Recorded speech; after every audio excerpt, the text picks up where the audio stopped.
What's going on, everybody? KingofDragons 5000 here, coming at you with another figure review. Today we'll be having a look at the Hasbro Star Wars Black Series Guardians of Evil 4-pack, the Elite Praetorian Guard with dual blades. Now, I don't know exactly what to call him. He is the Elite Praetorian Guard with dual blades. They're just basically identifying the Praetorian Guards by their weapon. So this is the dual blade Praetorian Guard. You can see he does come with the other three Guardians of Evil, the Senate Guard, the Royal Guard, and the Shadow Guard. Today we'll mainly be focusing on the Praetorian Guard and whether or not he actually stacks up to the other one. So what we're going to do now is take the other guards off screen, and then we'll have a look at the Elite Praetorian Guard with double blades. So stay tuned, everyone. So here we have the Praetorian Guard posing out of the packaging. Now, before we get onto the figure, let's actually show off his accessories. Now, he does come with two accessories. He does come with a dual-bladed weapon that we see right here. It's a really nice sculpt, and let's actually get a look at it. There's a lot of little details on it. They're even painted right here. I don't know if you can really make those out, but it does have some silver paint right here going along the handle, and it's on both sides, so that's really cool. And like I said, it is a double-bladed Praetorian Guard. Now, unfortunately for mine, the dual blades don't actually click together as they should. You can see they are incredibly loose.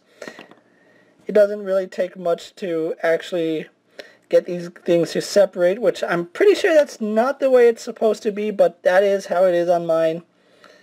So I don't know if it's missing a clip or if that little bump right there is preventing it from locking properly. All I can say is that it's still a really nice accessory, and you can have them holding it in either hand. You can have them holding it either as the double-bladed itself, or you can take it out, take it apart, and slide it into each of his hands. So now he is dual-wielding his dual-bladed weapon. I don't know what the exact term for these weapons are. I mean, I haven't seen the movie, and I didn't look up anything on the Praetorian Guards other than the fact that they do surround Snoke. But still really like this, and I think it's an interesting dynamic that they have actual blades and not laser weapons. So interesting to see how that's going to play out in the movie, if these are actual weapons or if they're just for show. I really hope they're actual weapons, because they look really nice. So here we do have the Praetorian Guard by himself, and I'm going to say this isn't the only Praetorian Guard you're going to see me review. There are two other Hasbro versions. We have the Praetorian Elite Guard, and then we have the Heavy Blader. The Heavy Blade Praetorian Guard, whatever you want to call them. So we are going to get a bit of variety with these guys, and I have to say, I do love the design of the Praetorian Guards. They look really, really nice. The sculpt work is all really there. They have this really medieval samurai-esque feel to them, and I do like that. So let's actually go on to some of his details before we move on to his articulation. At first looks, he just looks like a all-red figure with not too many details on him, but when you really get up close and take a look at him, there's a lot of details in him, especially right here in his mask. Let's see if the camera can focus. You can see all these little lines are all sculpted on. Camera's having a hard time focusing on him. But yeah, all these lines are sculpted on. You can see some sculpt work right here on the back. You can see his undersuit is actually sculpted. It's not just flat plastic, so I do like that. And it actually is a different red than the red on his armor, so I like that. Again, under his arm you can see some really nice detail right there. There's this little black dot. I don't know what that dot is for. It might just be cosmetic, or it might have some symbolism to it. I don't know. You can see all this really nice panel lining. I really do love the way these scallops work. It's a really nice detail, and we'll get more into that in our articulation, but for now, just admire the sculpting. For what it is, it's a really nice figure. And then we do get soft goods robe, sash, whatever you want to call it. It is soft goods. You can see his pants are just nicely sculpted. And we have his knee pads and his boots, which are using that really glossy red. I do love it. There is a little bit of paint error on mine right here, but as you saw, it just came right off. But his boot does have a little scuff on it, which is a little unfortunate, but I guess I can let it slide if this guy is going to be moving around like a ninja. So overall, the detail on this guy is amazing, and I really am looking forward to getting the other two Praetorian guards. I actually have the Amazon one on pre-order. So let's actually zoom out and we can go on to his articulation. Like with the Black Series, he has a lot of articulation, and some of it is hindered, but it's nothing too drastic. He does have a ball jointed head, and that ball joint works really well. You can see it moves freely up and down. Not too much side tilt, but that's what to be expected, especially with the way his helmet is. He has a hinge which lets his neck go back about that far, and then he can bury his head in his chest, and that looks really strange like that. So let's actually get his head back up. His shoulder pads are on a ball joint, so if you are moving them around and they do pop off, don't worry, they just pop right back on, and that's mainly in case you're moving his arm and you pop one of these off, but these do get out of the way or move with the arm depending on how you have it.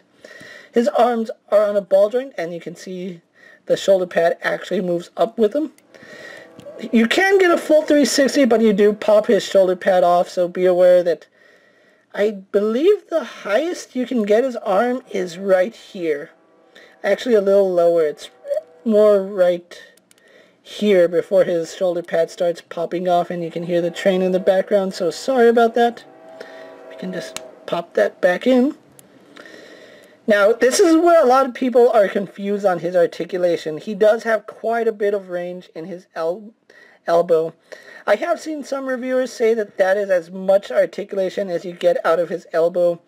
That is wrong. He has a lot of articulation, and to find where his elbow actually articulates, what you want to do is find the scallop that is made of a really softer rubber. You can see right here.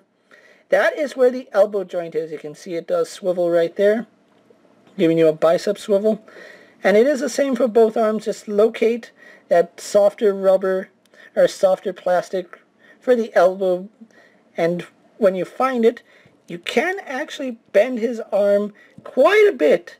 He gets almost 90 degrees with his elbow. Now, a lot of reviewers are saying don't do it because you're going to break the figure.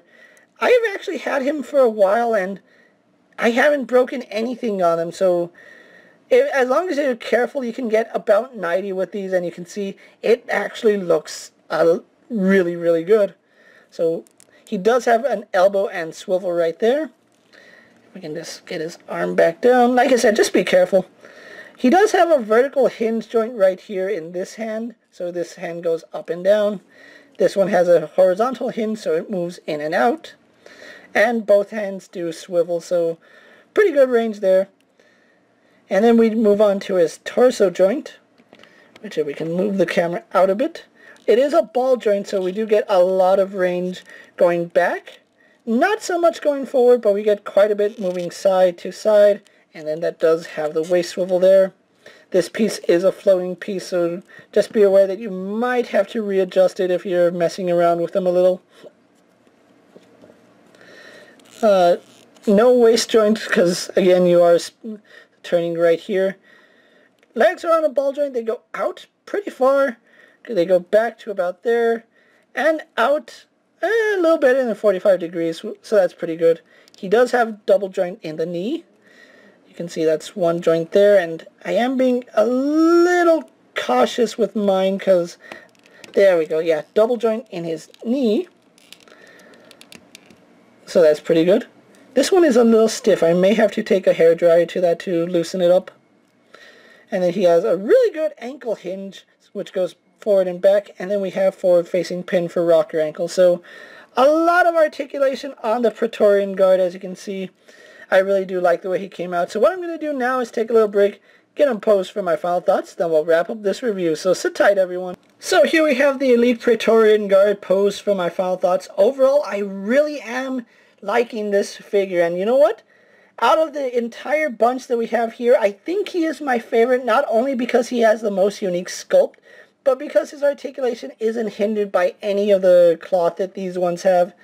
I think in order of my favorites, I would have to say it's the Elite Praetorian Guard, the Shadow Guard, the Senate Guard, surprisingly, and then the Royal Guard comes in last place. But that's not saying that any of these are bad figures. I just really love the Praetorian Guard and the way he came out now. I do know he has a single release, and it's a different Praetorian Guard with a different weapon, different head sculpt, and then instead of getting cloth right here, you get, what was it, plastic. So he does have some benefits to him other than, you know, his legs aren't going to have as much hindrance to him. But anyway, I was lucky enough to find these guys at Gamestop. I actually went in looking for a Supreme Leader Snoke, but they didn't have them. They showed this set to me. I took some time to think about picking it up. I did. And you know what? I'm actually really happy that I did, because I'm really loving the way the Praetorian Guard looks. These guys look great in any Star Wars collection, and if you have another Royal Guard, you're going to need another one. The Shadow Guard is always a nice one. I actually love the color for the Senate Guard, and the Praetorian Guard is going to go up on my first order display. With that being said, guys, I'm KingofDragons 5000. Don't forget to like this video, leave a comment, subscribe to my channel. Go check out all my other Star Wars Black Series reviews, as well as all my other action figure reviews. Hopefully there's something you guys enjoy. As always, if there's a figure you would like to see me review, let me know down in the comments. And if it fits in my collection, I'll definitely have a look at it. And until next time, guys, I'll see you later. Take care, everyone.